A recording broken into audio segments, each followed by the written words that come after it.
Hello and welcome to FinextraTV. Today we're with Mastercard speaking to Helena Forest and Luke Reynolds about real-time payment growth and keeping consumers safe from fraud. Helena, Luke, thank you very much for having us. Good speaking with you. Great to be here. This is a really interesting topic and indeed a pressing one as the world sees a second wave of real-time payment growth, which of course brings speed.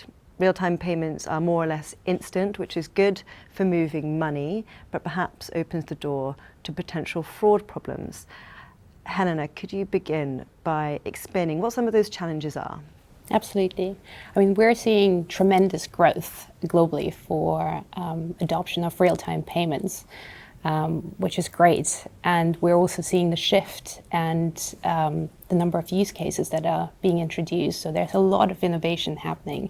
And all this complexity and innovation on the positive side, unfortunately, also attracts fraud and scams. Mm-hmm. We're certainly seeing more sophistication when it comes to fraud and scams. In the UK alone, if you think about the authorized push payment frauds, where ultimately users, consumers are being potentially tricked into moving money to somebody they actually don't know, but they assume they do, or moving money potentially into a crypto account that they believe belongs to them.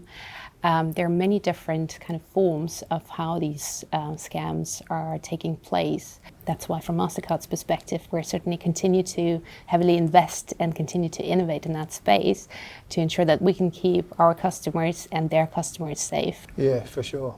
On authorised push payments, what we're looking at there is a lot of transactions. Some of them are higher value, more around the investment side, the corporate side payments, and on the consumer side, where customers are under duress or you've got romance scams, the value, the average ticket value tends to be lower. In the UK, we've seen the volume and value reduce.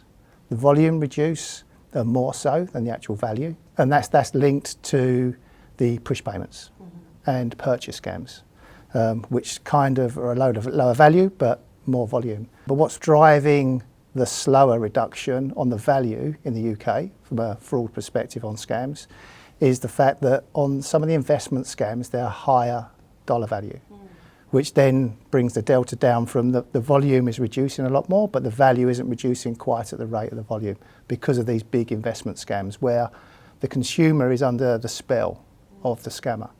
And that's a lot harder to stop that spell, to distract the consumer.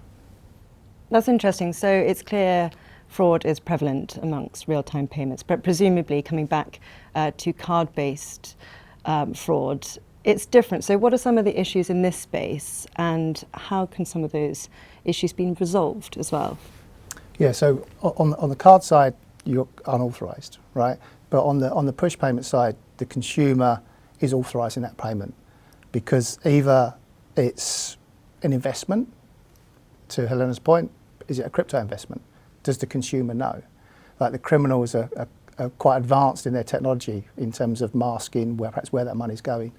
You've got romance scams where they begin to become under the spell. So you've got different tactics you need to use. On the card side, it's providing that information to the banks around the bad merchants, but the bad merchants pop up at high volume.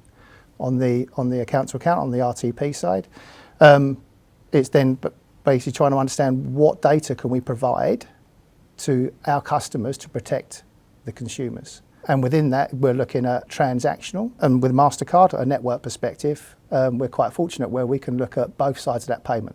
So we can look at the sender and the receiver. So we provide a score, consumer fraud risk, and that's got both an inbound and an outbound score. And so that provides information to perhaps where the legitimate customer is being under duress or being duped into moving that payment. There's a score we can provide to the sending institution. At the same time, we can also provide a score to the receiving institution. Now, this is important in the UK because recent legislation and laws changed where there's a scam, there's more liability on the financial institution, but both on the sender and receiver bank.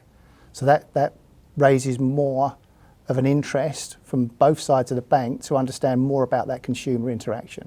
So with us being able to provide that score both to the sending and receiving institution, that gives them more information, more intelligence to make a better risk-based decision to protect the customer.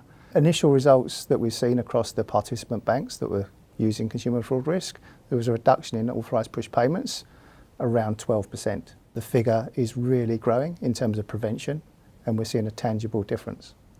That's interesting. Some significant stats there. It's clear that new problems require new ways of thinking, which brings me to ask about innovation. Helena, could you talk us through some of the real-time payment innovations you're seeing that are helping consumers with fraud? And how are you seeing regulators respond globally to those risks? From innovation perspective, we have actually just launched an account-to-account real-time payment sandbox here in the UK. It's incredibly exciting because that is an opportunity to bring banks, PSPs, and just the broader financial ecosystem together in a safe space where they can collaborate and innovate on top of our next generation switch, which comes with the new ISO 20022 messaging standards. And so we're really hoping that this new safe space, the sandbox, can actually attract a lot more innovation in fraud and scam prevention, and something that all of us can benefit from. When it comes to lessons, I guess, from across the world, I think the key trend that we're seeing is that policymakers as well as the private sector are really both leaning into that segment. Luke already mentioned the UK with the shared liability between the banks when it comes to authorized push payment fraud. That is definitely helpful for the consumers. We're actually seeing the monetary authority in Singapore taking very similar steps with their shared responsibility when it comes to phishing scams. So they're actually bringing in a broader ecosystem. So it's banks, PSPs, but also telcos that are participating in that regulation. Europe, if we think about the introduction of DORA, where financial institutions have to ensure they effectively manage third-party risk and really focus on cyber resilience and security. So I think all these attempts are really there to help and to enable innovation and really the protection that we need for both consumers and businesses to be able to safely and securely and successfully operate on real-time payments account-to-account rails. There has been some really positive development in this space. So what about the data? Luke, talk us through the role of data in the fight against fraud. How's it being used for detection? In the UK, we're just working with the banks at the moment to start to build out broader data intelligence sharing. So beyond the transactional data that's shared in the transaction message, we're looking at sharing data. One item is perhaps age of the consumer. So that's just one item. So that's not that you would normally see that in a transaction profile, but you start to look at more different types of data about the consumer. You can then profile that more, that then helps you detect those type of scam typologies and better detection rates. So data intelligence beyond just the core transactional data is very important. And we're doing a good job of that in the UK. Other jurisdictions like Australia, Singapore, etc., are also lobbying various verticals, whether it be mobile operators or whether it be telcos or social media platforms. And the social media platforms. So what needs to be front of mind going forward, Helena? So front of mind going forward should be really the collaboration aspect between the public and private sector. I think we jointly have both the opportunity as well as the obligation to keep the consumers and businesses safe. Safe to say, watch this space, and good advice weaved in there as well. Thank you so much for sharing your insights. A really interesting space to keep an eye on, but we'll leave it there for now. Thank you very much. Thank you. Thank you.